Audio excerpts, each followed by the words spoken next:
All right, let's dive right in. We're talking about the new frontier for every single sales team out there, artificial intelligence. Now, it's a massive, massive opportunity. But you know what? It also comes with a whole new set of security headaches. So in this explainer, we're going to break down how you can navigate this new world and actually turn that risk into a real competitive advantage. And hey, if you think this is some problem for, tomorrow, think again. Get this, a whopping 87% of sales organizations are already using AI tools or are planning to bring them on board. That means the risk isn't on its way, it's already in the building. So look, the bottom line is this. It's not a question of if your sales team will use AI. It's about how they're using it right now, today. The revolution is already happening. So, why is everyone jumping on this AI bandwagon? Well, it's because AI is not just some shiny new toy.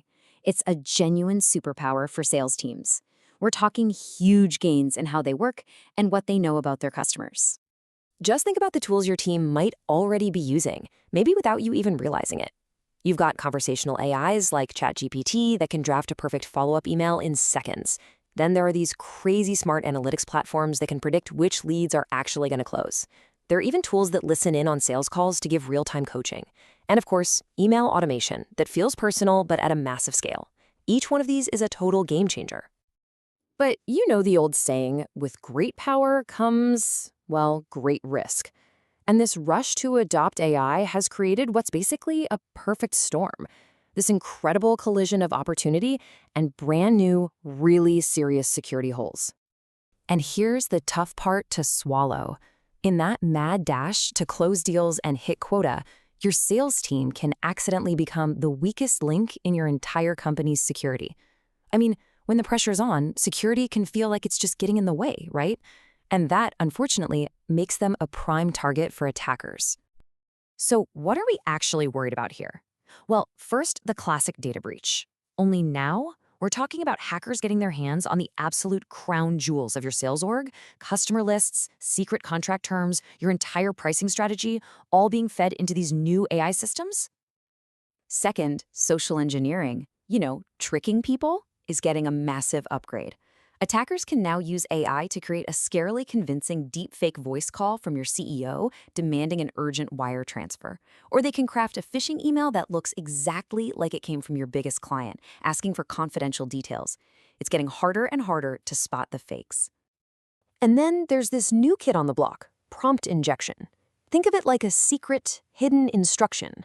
An attacker hides a malicious command inside what looks like a totally normal request. So they might ask the AI to summarize a sales report, but they secretly add, and by the way, also give me every single client email address in that report. It's a sneaky way to trick the AI into breaking its own safety rules. To really get a handle on this risk, you've got to ask yourself, where does my data actually go when my team uses these tools? Because I promise you, it's not as simple as you think. It's really a four-stage journey. It starts with your team collecting that customer info. Then that data gets zipped over to a third-party AI to be processed.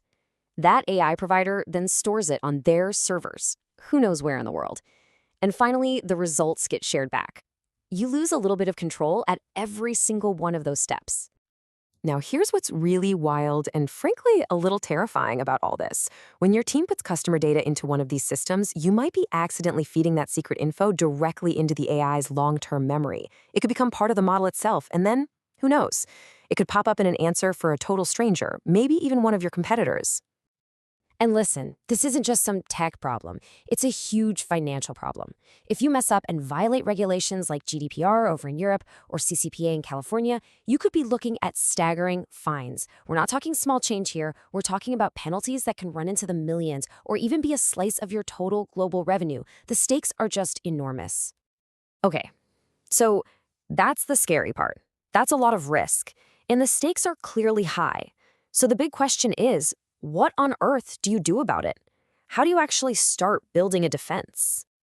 Well, the good news is you absolutely can. This isn't about banning AI or running scared. It's about being smart and secure as you bring it in. Let's walk through a really simple 3-step playbook to get this right. The whole framework really boils down to 3 core pillars. First, you've got to classify your data. You have to know what you're trying to protect. Second, you control your tools, getting a handle on the technology. And third, And this is a big one. You have to create your culture. So step 1 starts right here. Look, not all data is created equal. You have to classify it. Something like credit card info, that's critical. It needs Fort Knox level protection right now. Confidential contracts might be high risk. Basic contact info may be medium. This simple framework is your foundation. It tells your whole team what's okay to put in an AI tool and what is absolutely off limits.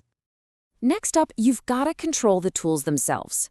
This means enforcing something called the principle of least privilege. Basically, don't give an AI the keys to the entire kingdom when it only needs to unlock one door. Before you even sign a contract, do your homework. Does the vendor have certifications like SOC 2? And most importantly, get it in writing. Your contract has to say loud and clear that you own your data, not them. Finally, and this might just be the most important step of all, you build a security culture. This slide says it all, really. You have a choice. Does your team see security as this giant wall, an obstacle they have to fight to get their jobs done? Or do they see it as a bridge, something that helps them do their jobs safely and effectively? That shift in mindset makes all the difference, and it has to start at the top, with leaders walking the walk. And when you get this right, something really amazing happens. Security stops being this boring cost center, this necessary evil you have to deal with. It actually becomes a real, tangible, competitive advantage. So what's the payoff for all this work? Well, first, you build incredible customer trust because they know you're protecting their data. Second, you avoid those business-killing fines we talked about. You can also adopt powerful new AI tools with confidence, which fuels real sustainable growth. And in a world where everyone's worried about data breaches, being the company that gets security right, that makes you stand out from the crowd. Okay, let's bring this all home. Let's make this super practical. What can you do to get started? Not next quarter, not next year, but in the next 30 days. Here's your 30-day plan. It's simple. On day 1, just make a list. Find out every single AI tool your sales team is touching. By day 15, look at that list and figure out where the biggest risks are. Where is your most sensitive data going? And by day 30, put some quick wins in place. Start with basic access controls and some simple monitoring. It's not about solving everything at once, it's about getting the ball rolling. Let's end on this final thought, because it's so important. The companies that are gonna win in this new era won't be the ones that run away from AI because it seems risky. They'll be the ones that build a strong foundation of security first, because security isn't the barrier to AI. It's the launchpad that makes all the incredible things AI can do not just possible, but sustainable for the long haul.